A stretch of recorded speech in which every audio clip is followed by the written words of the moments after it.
Super private 9ನಲ್ಲಿ ಇವತ್ತಿನ ಇಡೀ ದಿವಸದ ಪ್ರಮುಖ ಬೆಳವಣಿಗೆಗಳ ವಿಶೇಷ ವರದಿಗಳನ್ನು ನಿಮಗೆ ತೋರಿಸ್ತಾ ಹೋಗ್ತೀನಿ. ಅದಕ್ಕಿಂತ ಮುಂಚಿತವಾಗಿ ರಾಜ್ಯ, ದೇಶ ಹಾಗೂ ವಿದೇಶಗಳಲ್ಲಿ ನಡೆದಿರುವ ಟಾಪ್ 18 ಸುದ್ದಿಗಳನ್ನು ನೋಡೋಣ. ಚುನಾವಣಾ ಅಫಿಡವಿಟ್ನಲ್ಲಿ ತಪ್ಪು ಮಾಹಿತಿ ನೀಡಿದ್ದ ಆರೋಪ ಹೊತ್ತಿದ್ದ ಬಾಗೇಪಲ್ಲಿ ಕಾಂಗ್ರೆಸ್ ಶಾಸಕ ಎಸ್.ಎನ್. ಸುಬ್ಬಾರೆಡ್ಡಿ ಆಯ್ಕೆ ಅಸಿಂಧು ಅಂತ ಹೈಕೋರ್ಟ್ ಏಕಸದಸ್ಯ ಪೀಠ ಆದೇಶ ನೀಡಿದೆ. ಸುಬ್ಬಾರೆಡ್ಡಿ ಚುನಾವಣೆಗೆ ನಾಮಪತ್ರ ಸಲ್ಲಿಸುವಾಗ ತನ್ನ ಆದಾಯದ ಬಗೆಗಿನ ಮಾಹಿತಿಯನ್ನು ಮುಚ್ಚಿಟ್ಟಿದ್ದರು ಅಂತ ಪರಾಜಿತ ಅಭ್ಯರ್ಥಿ ಮುದಿರಾಜು ಹೈಕೋರ್ಟ್ಗೆ ಅರ್ಜಿ ಸಲ್ಲಿಸಿದರು. ಅಲ್ಲದೆ ತಮ್ಮನ್ನ ಜಯಶಾಲಿ ಅಂತ ಘೋಷಿಸುವಂತೆ ಮನವಿ ಮಾಡಿದರು.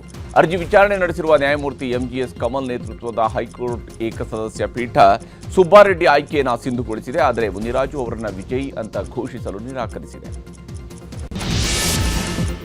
ಶಾಸಕರಾಗಿದ್ದ ಎಸ್.ಎನ್. ಸುಬ್ಬಾರೆಡ್ಡಿ ವಿರುದ್ಧ ಸಾಲು ಆರೋಪಗಳು ಕೇಳಿ ಬಂದಿದ್ವು.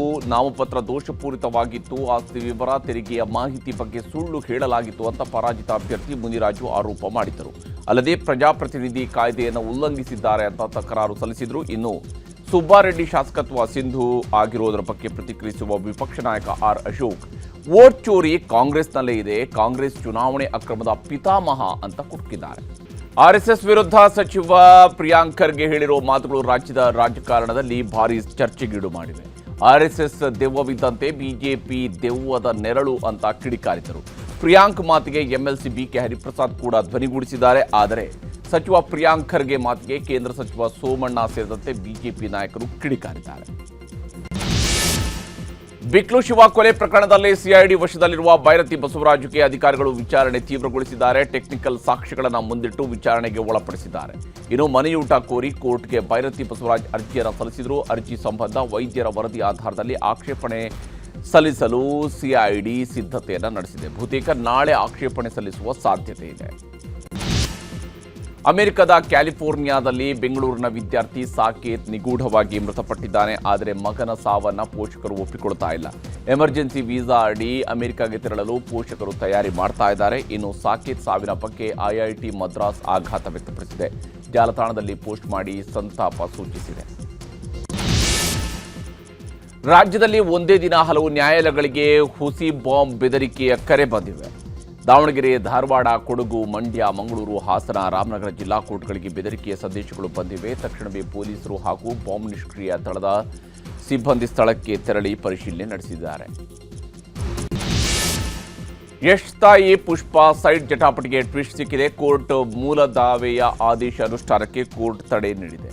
ಈ ಮೂಲಕ ಕೋರ್ಟ್ನಲ್ಲಿ ಯಶ್ ತಾಯಿ ಪುಷ್ಪ ಅರುಣ್ ಕುಮಾರ್ಗೆ ಮೊದಲ ಹಂತದ ಗೆಲುವು ಸಿಕ್ಕಿದೆ. ಜೊತೆಗೆ ಸೈಟ್ನ ಮಾಲೀಕರಿಂದ ಹೇಳಲಾಗ್ತಿರುವ ಲಕ್ಷ್ಮಮ್ಮ ಅವರ ಜಿಪಿ ಹೋಲ್ಡರ್ನ ಹಾಕಿದ್ದಂತಹ ಕೇಸ್ನ ಆದೇಶಕ್ಕೂ ಕೋರ್ಟ್ ತಡೆ ನೀಡಿದೆ. ಲಕ್ನೋನಲ್ಲಿ ನಡೀತಾ ಇರುವ ರಣಜಿ ಟ್ರೋಫಿ ಸೆಮಿಫೈನಲ್ ಪಂದ್ಯದಲ್ಲಿ ಕರ್ನಾಟಕ ತಂಡ ಎರಡನೇ ದಿನದ ಅಂತ್ಯಕ್ಕೆ 6 ವಿಕೆಟ್ ನಷ್ಟಕ್ಕೆ 689 ರನ್ ಗಳಿಸಿ ಉತ್ತರಾಖಂಡ್ಗೆ ಭಾರೀ ಸವಾಲೊಡ್ಡಿದೆ. ನಾಯಕ ದೇವದತ್ ಪಡಿಕ್ಕಲ್ ಅಮೋಘ ದ್ವಿಶತಕವನ್ನು ಬಾರಿಸಿದ್ದು 232 ರನ್ ಗಳಿಸಿ ಔಟ್ ಆದರು. ಕೆಎಲ್ ರಾಹುಲ್ ಭರ್ಜರಿ ಶತಕ 141 ರನ್, ರವಿಚಂದ್ರನ್ ಸ್ಮರಣ್ 121 ರನ್ ಸಿಡಿಸಿ ಕರ್ನಾಟಕಕ್ಕೆ ಆಸರೆಯಾಗಿದ್ದಾರೆ. ಶಬರಿಮಲೆ ದೇಗುಲಕ್ಕೆ ಮಹಿಳೆಯರ ಪ್ರವೇಶ ವಿಚಾರ ಮತ್ತೆ ಮುನ್ನೆಲೆಗೆ ಬಂದಿದೆ. ಶಬರಿಮಲೆ ದೇಗುಲಕ್ಕೆ ಮಹಿಳೆಯರ ಪ್ರವೇಶಕ್ಕೆ ಅವಕಾಶ ಕಲ್ಪಿಸುವ ಸೆಪ್ಟೆಂಬರ್ 2018ರ ತೀರ್ಪಿನ ಮರುಪರಿಶೀಲನಾ ಅರ್ಜಿ ವಿಚಾರಣೆಗೆ ಸುಪ್ರೀಂ ಕೋರ್ಟ್ ಅಸ್ತು ಎಂದಿದೆ. ಜೊತೆಗೆ ಅರ್ಜಿಗಳ ವಿಚಾರಣೆಗೆ 9 ನ್ಯಾಯಮೂರ್ತಿಗಳ ಪ್ರತ್ಯೇಕ ಸಾಂವಿಧಾನಿಕ ಪೀಠವನ್ನು ರಚನೆ ಮಾಡಲಾಗಿದ್ದು ಏಪ್ರಿಲ್ 7ರಿಂದ ವಿಚಾರಣೆ ಕೈಗೆತ್ತಿಕೊಳ್ಳಲಿದೆ. 4ನೇ ಆವೃತ್ತಿಯ ಎಐ ಇಂಪ್ಯಾಕ್ಟ್ ಶೃಂಗಸಭೆ ರಾಷ್ಟ್ರ ರಾಜಧಾನಿ ದೆಹಲಿಯಲ್ಲಿ ಆರಂಭವಾಗಿದೆ. ಭಾರತ್ ಮಂಡಪಂನಲ್ಲಿ ನಡೀತಾ ಇರುವಂತಹ ಕಾರ್ಯಕ್ರಮಕ್ಕೆ ಪ್ರಧಾನಿ ನರೇಂದ್ರ ಮೋದಿ ಚಾಲನೆ ನೀಡಿದ್ರು. ವಿವಿಧ ದೇಶಗಳ ನಾಯಕರು, 300ಕ್ಕೂ ಹೆಚ್ಚು ಕಂಪನಿಗಳು ಭಾಗಿಯಾಗಿವೆ.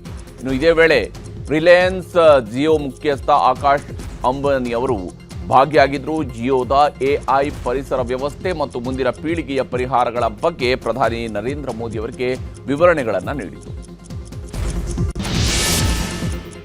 ಫ್ರಾನ್ಸ್ ಅಧ್ಯಕ್ಷ ಇಮ್ಯಾನ್ಯುಯಲ್ ಮ್ಯಾಕ್ರನ್ ನಾಳೆಯಿಂದ 3 ದಿನ ಭಾರತದ ಪ್ರವಾಸ ಕೈಗೊಳ್ಳಲಿದ್ದಾರೆ. ಭಾರತದ ಆತಿಥ್ಯದಲ್ಲಿ ನಡೀತಾ ಇರುವ ಎಐ ಸಮಾವೇಶದಲ್ಲಿ ಮ್ಯಾಕ್ರನ್ ಪಾಲ್ಗೊಳ್ಳಲಿದ್ದಾರೆ. ಅದಕ್ಕೂ ಮುಂಚಿತವಾಗಿ ಮುಂಬೈನಲ್ಲಿ ಪ್ರಧಾನಿ ಮೋದಿ ಅವರನ್ನ ಭೇಟಿಯಾಗಲಿದ್ದು ದ್ವಿಪಕ್ಷೀಯ ಮಾತುಕತೆ ನಡೆಯಲಿವೆ. ಈ ವೇಳೆ 114 ರಫೇಲ್ ಜೆಟ್ಗಳ ಖರೀದಿಗೆ ಒಪ್ಪಂದಕ್ಕೆ ಸಹಿ ಹಾಕಲಿದ್ದಾರೆ. ಖ್ಯಾತ ನಟಿ ತ್ರಿಷಾ ಬಗ್ಗೆ ವಿವಾದಾತ್ಮಕ ಹೇಳಿಕೆ ನೀಡಿದ್ದ ತಮಿಳುನಾಡು ರಾಜ್ಯ ಬಿಜೆಪಿ ಅಧ್ಯಕ್ಷ ನಯನಾರ್ ನಾಗೇಂದ್ರನ್ ಕ್ಷಮೆ ಕೇಳಿದ್ದಾರೆ. ಟಿವಿಕೆ ಪಕ್ಷದ ಸಂಸ್ಥಾಪಕ ದಳಪತಿ ವಿಜಯ್ ಬಗ್ಗೆ ಟೀಕೆ ವೇಳೆ ನಿಮಗೆ ರಾಜಕೀಯದ ಅನುಭವ ಆಗಬೇಕಾದ್ರೆ ತ್ರಿಷಾ ಮನೆಯಿಂದ ಹೊರಬರಬೇಕು ಅಂತ ಹೇಳಿದ್ರು. ಈ ಬಗ್ಗೆ ಭಾರಿ ಆಕ್ರೋಶ ವ್ಯಕ್ತವಾಗಿತ್ತು. ಹೀಗಾಗಿ ಕ್ಷಮೆ ಯಾಚಿಸಿದ್ದಾರೆ. ದಕ್ಷಿಣ ಸ್ವಿಟ್ಜರ್ಲ್ಯಾಂಡ್ಗೆ ಭಾರೀ ಹಿಮಪಾತ ಅಪ್ಪಳಿಸಿದೆ. ಭಾರೀ ಪ್ರಮಾಣದ ಹಿಮ ಒಮ್ಮೆಲೆ ರೈಲಿನ ಮೇಲೆ ಸುರಿದಿದೆ. ಈ ವೇಳೆ ರೈಲಿನಲ್ಲಿದ್ದ ಹಲವರು ಗಾಯಗೊಂಡಿದ್ದಾರೆ. ರೈಲಿನಲ್ಲಿದ್ದವರ ರಕ್ಷಣೆಗೆ ಹರಸಾಹಸ ಪಡಲಾಗ್ತಾ ಇದೆ. ಕಂಡು ಕೇಳರಿಯದ ಪ್ರವಾಹದಿಂದ ತತ್ತರಿಸಿದ ಇಂಡೋನೇಷ್ಯಾದ ಜನರನ್ನ ಭಾರೀ ಭೂಕುಸಿತ ಆತಂಕಕ್ಕೆ ದೂಡಿದೆ. ಸುಮಾರು 3 ಹೆಕ್ಟೇರ್ಗಳಿಗೂ ಹೆಚ್ಚು ದೊಡ್ಡದಾದಂತಹ ಪ್ರದೇಶದಲ್ಲಿ ಭೂಮಿ ಕುಸಿದಿದ್ದು ಕ್ಷಣ ಕ್ಷಣಕ್ಕೂ ಅದು ದೊಡ್ಡದಾಗ್ತಾ ಇದೆ. ಇದು ಸ್ಥಳೀಯರಲ್ಲಿ ದೊಡ್ಡ ಆತಂಕವನ್ನೇ ಸೃಷ್ಟಿಸಿದೆ.